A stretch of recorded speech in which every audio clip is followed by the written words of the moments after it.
Hi there. Thank you for joining us. This webinar is the first in a series about coping during a pandemic. We will cover a few different themes that support good coping, but we will not cover everything at once. This first webinar focuses on helping you stay grounded in a positive mindset, or at the very least, helping you to prevent from spiraling into anxiety, fear, or depression. Keeping things in perspective during a crisis can create the conditions for significant and enduring shifts in your well-being over time. This first webinar is more about the big picture and less about specific tools and strategies to promote good coping. Indeed, we know people are looking for that. So the next webinar will cover some fresh ideas and strategies to promote healthy coping, particularly as it relates to caring for yourself and others. But this one is more about the importance of just keeping a balanced perspective. Global events like COVID-19 can be very anxiety-provoking. Part 1 of this webinar series includes some tips for keeping yourself grounded in hopefulness. Part 2 will be less philosophical and more practical. We invite you to adopt an open, curious, and exploratory mindset as we weave together a perspective on the current state of affairs that we hope will stir up those deep reservoirs of hope and courage for those of you who find yourselves struggling. My name is Faye, and I'm a registered psychologist in the province of Alberta. I would like to share with you some ideas and analogies that have helped me keep a grounded perspective during difficult times.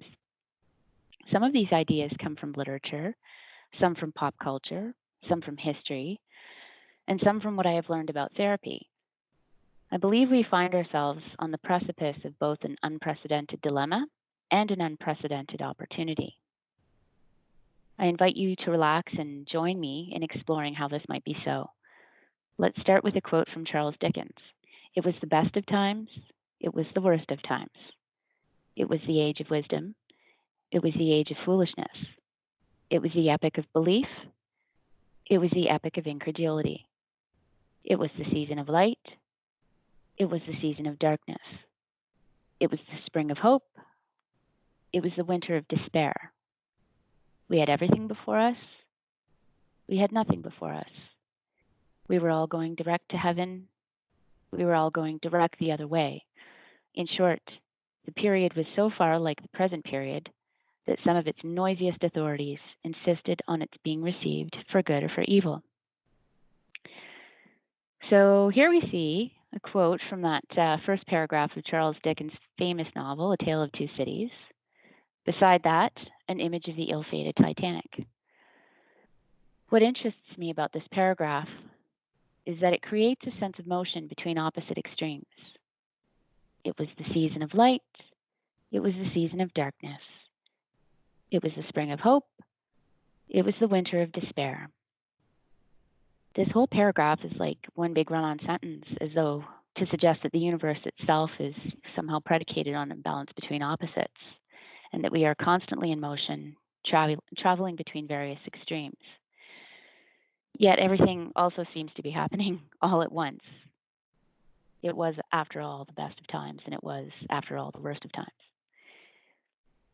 Think of the optimism surrounding the Titanic. The headlines in Britain, they called it the unsinkable. Well, we all know the story about how the ship's musicians gathered at the stern to play music to calm passengers as the ship sank. Similarly, if I say the words, couple lying in the street kissing during Vancouver riots, you will likely see an image in your mind's eye, whether or not you remember the context of that kiss. The riots in Vancouver following the Canucks' loss to the Bruins in the 2011 Stanley Cup Finals. These examples point to an interesting detail in the fine print of human existence. Disasters sometimes catch us off guard, but there is always beauty in the darkest hour. And regular people like you and me can create that beauty through very simple acts. Let's talk about what's happening today. Of course, it was the best of times. Yeah, that's right. Shit just got real. So let's start with the good news. Prince Harry and Meghan Markle would rather denounce their status as British royals, huh? Yeah. Seriously, it wasn't easy to. It was not an easy task to find evidence that this is in fact the best of times. But how do we know it is the best of times? Well, simple. If the youngest adult members of the British royal family feel comfortable parting with tradition in unprecedented ways, even going so far as to give up their royal status and taxpayer funded existence in a quest for freedom and self determination. This would seem to suggest that times there are changing. As an aside, Meghan and Harry have apparently posted some tips on Instagram for how to deal with social distancing during a pandemic, so that might be of interest to you. But lest we forget, it was also the worst of times. This part was easier, frankly. Now for the bad news. Okay, let's start with the examples of Hong Kong and Italy. 60 Minutes Australia, I think it was, aired a story about COVID-19 that included some disturbing coverage of so-called wet markets in Asia, where scientists believe the virus made a leap from animal to human hosts. Now, the images from Hong Kong show that masks and seemingly drastic measures to prevent the spread of the virus have become a social norm over there. So it appears as though everybody in Hong Kong wears a mask from that report on 60 Minutes anyways. In Italy, we all know the story. Highly contagious pathogens take an exponential curve and the health system is totally overwhelmed, right? The phrase flatten the curve has become something of a public health mantra, the intent of which is to avoid another situation like the one in Italy. Unlike Hong Kong, Italy did not take drastic measures in the early phases of COVID-19 spread. The result was the overwhelm of Italy's health system resources. And, we all heard the news about how Italian doctors and healthcare workers, have been needing to determine who would receive life-saving treatment and who would be left to die. Social distancing is now considered a social imperative for flattening the curve or distributing the burden on the healthcare system over time. With the social imperative to self-isolate comes a series of consequences which surely none of us could have expected at the start of the new year. Here we are approaching the spring, and instead of emerging from our cozy dwellings and delighting in more hours of sunlight, we're facing the closure of schools and daycares across the country, the closure of borders, the closure of countless businesses for an indefinite period. I think I saw something about, I live in Calgary, and playgrounds throughout the city being closed as well. Global recession is already upon us, and here we are, stuck trying to piece together what this means for us and how to endure it. So it does seem kind of dire. But then the occasional headline also breaks through, offering hope and relief. For example, Canada's big banks are offering to delay mortgage payments for those who need it. It was the best of times. It was the worst of times. It was the age of wisdom. It was the age of foolishness. Yeah, so here we see some downward dog action contrasted with a brawl in the grocery store over, you guessed it, toilet paper. Yeah. And here we see someone pursuing a creative outlet. Seems like a good idea. But then on the right, we see that someone has applied their ingenuity to the toilet paper crisis by cutting up a roll of paper towel with a bread knife. Well, maybe this is kind of ingenious, but I won't waste any airtime theorizing about the pros and cons of toilet paper substitution life hacks. Let's leave that one to the Google, maybe. And here we have Spotify's coronavirus, I can't even pronounce it, coronavirus playlist as an example of wisdom. On the right, it looks like a mosh pit or something. I don't know. Whatever it is, it's probably a dumb idea at a time like this. Let's see, more referencing here to the wisdom of social distancing, contrasted with the foolishness of hoarding. I guess in the world today, we see a lot of both. On social media, we see strong social norms developing in favor of one over the other, that's for sure. So the toilet paper thing is annoying at best. It feels surreal to drive around and there's tumbleweed blowing through the streets, businesses are shut down, but then you walk into grocery stores and for a moment, everything seems kind of normalish. There's music playing, there are people walking around, going about their business. You walk past the bathroom tissue aisle and notice the empty shelves. And at that point, it starts to feel mildly apocalyptic. So what about behavioral contagion? Well, you've heard of memes. According to Wikipedia, a meme is an idea, behavior, or style that spreads by means of imitation from person to person within a culture, often with the aim of conveying a particular phenomenon, theme, or meaning. Memes are an example of behavioral contagion. Now, there's a question we ask in therapy sometimes, okay? So, when is it working for you, and when is it working against you? Symptoms of anxiety are perhaps an obvious example. To a certain amount, up to a certain amount, I would say, anxiety can be helpful in alerting us to situations that carry real danger. But too much anxiety, of course, can feel crippling. So, behavioral contagion, it's exactly the same idea. It can work for us. So, all the talk in the media and on social media about flattening the curve is useful insofar as, oops, I went the wrong way there. Insofar as we each heed the advice to practice social distancing. Social distancing has only become a norm in the last couple of weeks, but it is a powerful way for each of us to do our part to care for our fragile health and social systems. At the same time, we can't underestimate the power of this toilet paper crisis. We can't understand where it all went.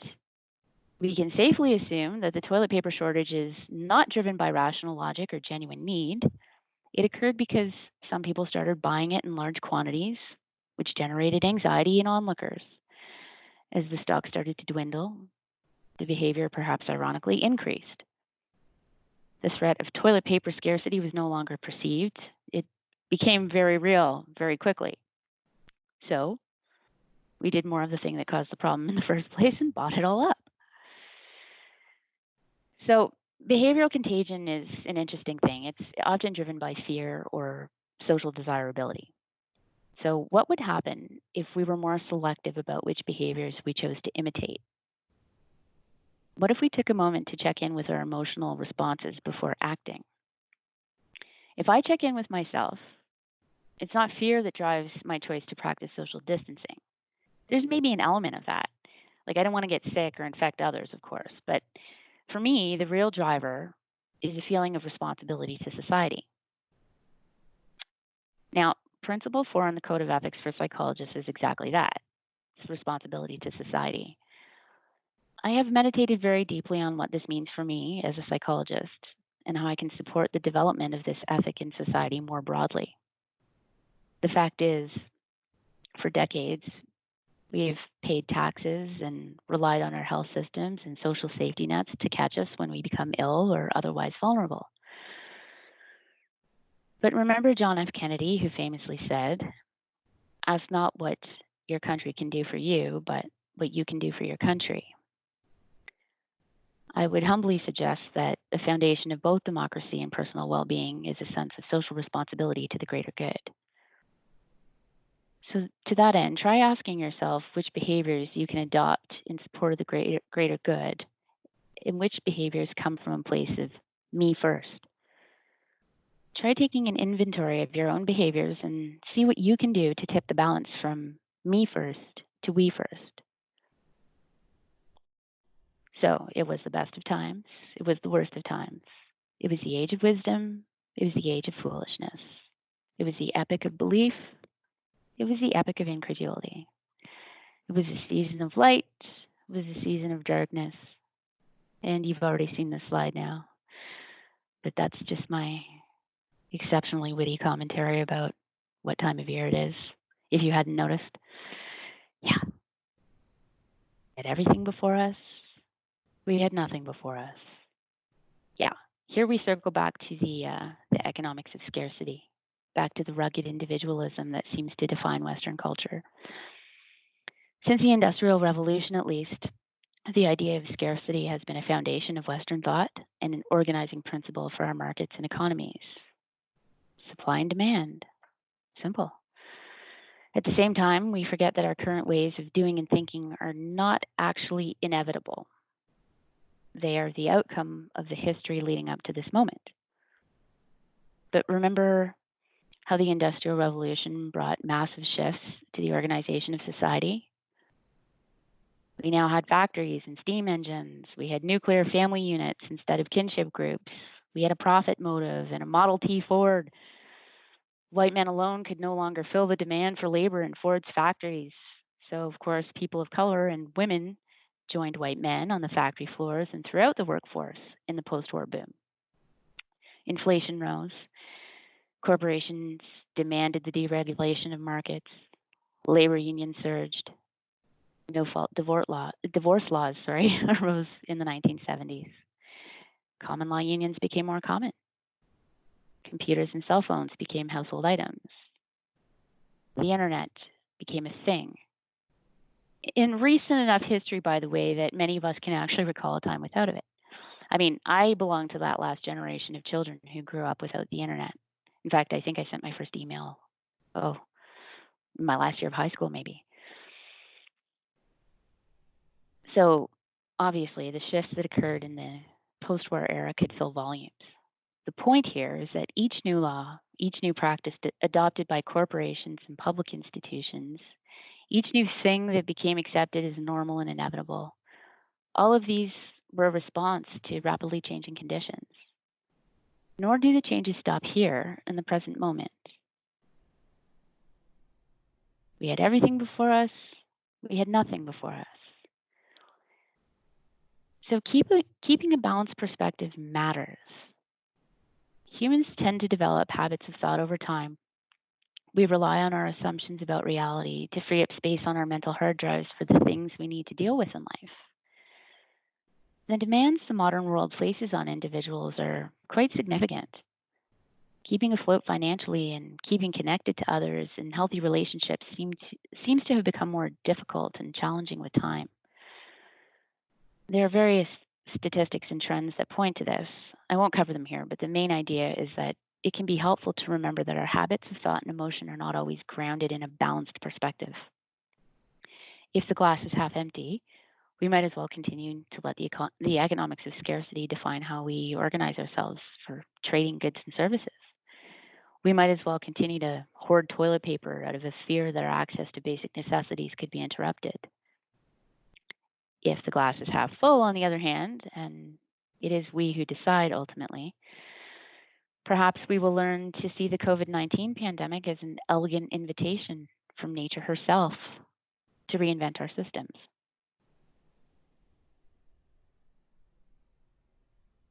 Two quotes attributed to Socrates here. Now, I realize I just leveraged a critique on some aspects of Western logic, so I'm hoping it's clear enough that as a white, heterosexual, cisgendered, able-bodied woman, I do not wish to privilege Western ideas over other ways of knowing and being. That said, the Greek philosophers are obviously associated with Western traditions, so my reference to Socrates here could be interpreted as a sign of cultural bias. However, in keeping with the idea of when is it working for you and when is it working against you, remember that question a few slides back, and in keeping with the notion that we can be selective about which beliefs and practices we adopt and which beliefs and practices we let go, I'm sharing these two quotes as a reminder of the value of contemplation. The Greeks saw contemplation as a prerequisite for democracy.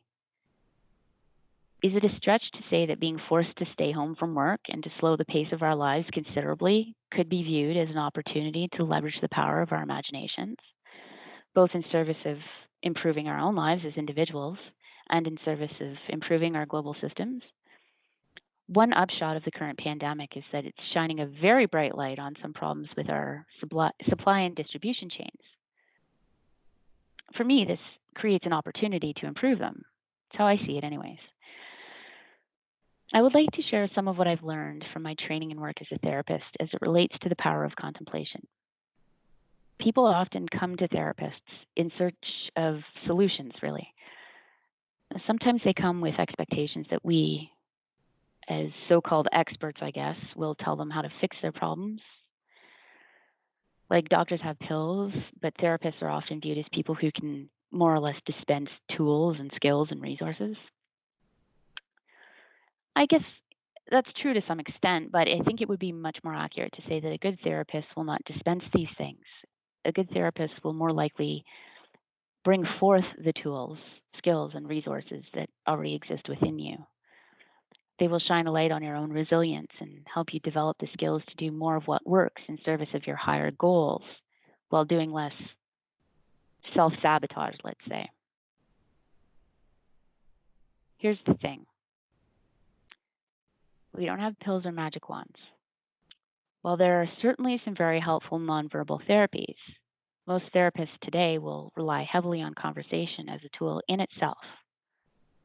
Effective therapists will work to facilitate a shift in your inner space toward more self awareness, self compassion, emotional self regulation, and so forth. Likewise, they will help you close space on your inner hard drive for self criticism, self loathing, unhelpful patterns of thought, etc. One of the techniques we sometimes use to bring forth our clients' wisdom is to spend time imagining what's possible. It probably seems a bit flaky, particularly at a time like this, and particularly for people who are experiencing a state of crisis. But imagining possibilities is actually a very powerful tool in service of personal growth and change. This new practice of social distancing gives us a bit of space to engage in possibilities thinking.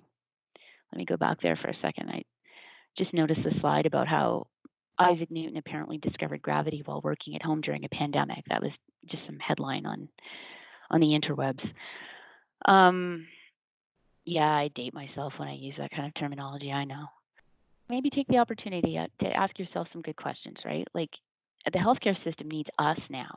Usually it's the other way around, but try giving some thought to what aspects of our current systems can change and what we could do differently, and how can I individually contribute to the creation of a better world. I mean, these are worthwhile questions to contemplate at this time. Okay, moving on. It was a season of light. It was a season of darkness. It was the spring of hope. It was the winter of despair. We had everything before us. We had nothing before us. We were all going direct to heaven, and we were all going direct the other way.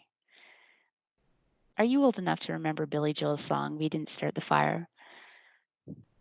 If you're not familiar with this song, consider looking up the lyrics and contemplating the meaning. I touched briefly on some of the changes since the post-war era, and Billy Joel's lyrics are something of a historical artifact documenting major world events in the period between 1949 and 1989. To me, this song is a great reminder that humans have always been in a state of flux, riding the pendulums of time, swinging between the best of times and the worst of times, yet while everything seems to be happening all at once. We had everything before us. We had nothing before us. We were all going direct to heaven. We were all going direct the other way. In short, writes Dickens. Oops. In short, the period was so far like the present period. ...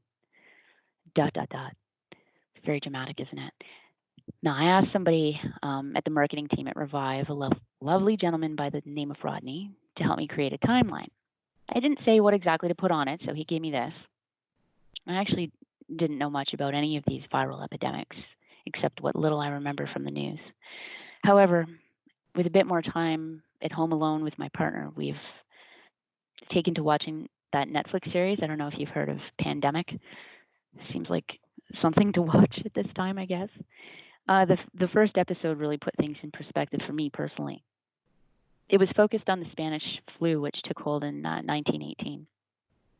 Apparently, the Spanish flu killed more people than both world wars combined. It infected roughly a quarter of the Earth's population at that time. Around 500 million people were infected, and it killed probably somewhere between 10 and 20% of those infected. And that was before air travel. So I think that can be a helpful thing to bear in mind if you find yourself drifting towards catastrophizing or that kind of thing. However unprecedented and scary this whole thing is, however deeply it has affected our daily routines, what difference would it make if we chose to adapt an interpretation of this historical moment as an unprecedented opportunity? In keeping with the flow of this webinar series, let's start with the big picture and move toward a focus on the individual. So this slide It depicts some very simple ideas about how each of us can do our part to bring forth the changes we wish to see at the social level. Now, I understand people often feel powerless to produce change in our social, economic, and political systems, but powerlessness is a myth at some level for sure. Personal change begins with adopting new habits and new perspectives. And change at the social level happens by similar means. It just requires that people with like minded interests come together in a spirit of collaboration. Now, in fairness, I've chosen a big example here. Want a whole new type of capitalism, right? Yeah, reinventing capitalism is obviously too big a task for any individual human. But the financial strain that so many of us feel can be overwhelming at times. It's certainly a sign that there's much work left to be done in terms of leveling the distribution of wealth. And there are many others who seem to feel the same way. I mean, I was surprised to read a letter from the CEO and president of the Chartered Professional Accountants Association entitled The New Bottom Line. It was in the March issue of Pivot magazine. I think that's their professional magazine. The letter is about why professional accountants should champion a better type of capitalism. Likewise, the millennial generation has made it clear that they want their work-life balance to look different from those who came before them. They seem to want a whole new foundation for our social, political, and economic systems. So if your dream, just hypothetically speaking, is to reinvent capitalism, I would invite you to consider taking that dream seriously, however daunting and unattainable it may sound. Part of the trick is to find your tribe, to ask yourself, how can I connect with others who share my interests? What are the systems I want to see in place and who's already working on them? And how can I join their efforts? The questions in this slide help you organize your vision for change at the social level and then to find your tribe if you feel so inclined. Okay, now let's talk about opportunities for change at the personal level.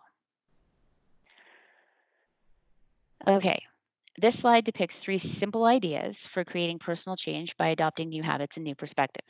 Now, the first point about alcohol was inspired by the many posts I was seeing on social media about people's fear of running out of alcohol.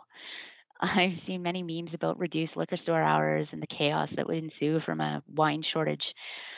I always chuckle when I see these posts, but at the same time, I also think of how reliant we are as a culture on various forms of self-medication as the primary method of coping with stress.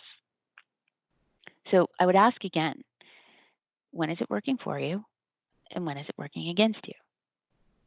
If you happen to be someone who is unhappy with the effects of your attempts to self-medicate with alcohol or other substances, now might be an excellent time to sign up for a 12-step program. There are many 12-step programs. I mean, AA is just one well-known example. I can say that in my work as a psychologist, I do little hands-on work with addiction. However, I have had clients who have worked with me privately alongside the work that they were doing in a 12-step program, and I've had the privilege to witness how helpful these programs can be for those who are really struggling with addictions. The reason that I suggest that now might be a good time is that one of the key benefits of these programs seems to be the fellowship or the sense of community that develops between members. So this could be the perfect antidote to loneliness and self-isolation. The second point on this slide is about my Viva Plan. For those of you who haven't heard of it, my Viva Plan is a digital program developed by a team of registered health professionals at Revive Wellness. It was really the brainchild of our renegade dietitians who wanted to create a digital resource to support their clients with their nutrition and fitness goals between sessions. My Viva Plan generates personalized meal plans, grocery lists, workout videos, yoga, meditation videos, all on demand and all tailored to the user's unique needs and health goals. So it's a very powerful tool to support your wellness at home and to get you engaged in your own health. And no gym membership required. So you can access my Viva Plan at myvivainc.com. The third point on the slide suggests a MOOC, which is a massive open online course. The Science of Wellbeing is a free online course offered by Yale. It's about happiness.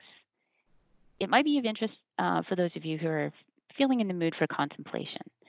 It will challenge you to reflect deeply on what happiness means for you personally, and it will give you tools to bring more of what you desire into your life. Back to that Dickens quote, in short, the period was so far like the present period that some of its noisiest authorities insisted on its being received for good or for evil. To me, this part of the Dickens quote is about just accepting what is. Now, in times like these, there are many things we can't control, but how we care for ourselves and others is one of the few things still within our control. So here's a quick summary of today's webinar.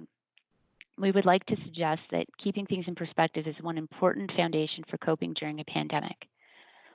There were 3 important themes in today's message. First, it can be helpful to remember that the worst of times are really just a normal but temporary aspect of the ebb and flow of human life. We cannot live for decades on planet Earth without experiencing periods of crisis. That's just how it is. The current crisis is particularly difficult, yes. It brings with it the abrupt onset of massive changes and logistical challenges. But harnessing the power of contemplation is a powerful way to bring forth new possibilities for personal and social change. We do this as therapists all the time, usually with good results. So don't be afraid to spend some time asking yourself difficult questions. Try asking questions that draw your attention to the opposite extreme of what you're currently thinking and feeling, if you notice that your perspective is maybe becoming a little bit unbalanced. Third, finding ways to interpret COVID-19 as a unique opportunity for each of us to contribute something meaningful to the challenges we face could be helpful at this time. Doing so can reinvigorate your sense of meaning and purpose and make you feel like you're part of something larger, something special. What opportunities can you see within the current situation? Okay, let's talk about what's next. Part 2 is about caring for ourselves and others. It sounds simple, but we hope to bring you some fresh ideas that are both practical and also a little outside the box. We'll talk about how the significant relationships in your life can impact your well-being. We'll talk a bit about how to improve your communication and relationships. We will also touch on some of the psychological aspects of self-care. We often hear about the importance of getting exercise, sleep, eating well, all that stuff. But the psychology of self-care is a little more elusive. We'll touch on that in greater depth and offer some practical tips as well. Caring for others will be addressed from a psychological perspective also. And we'll be drawing some of the concepts we'll be drawing to your attention some of the concepts that we discussed today in part 1 about social responsibility. All right, folks, thank you kindly for your presence here today. We hope you will join us for other webinars in this series. I've already talked about part 2 of our coping series.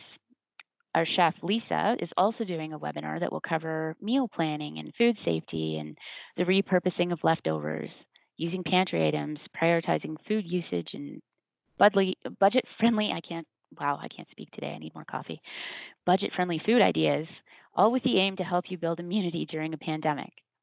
So just check out the My Viva Inc. Facebook page for schedule details. I'll leave you with this. Practice self-care, okay? Here are some suggestions, and we'll send you a PDF to go with this. Okay, thank you. Take good care. Bye now.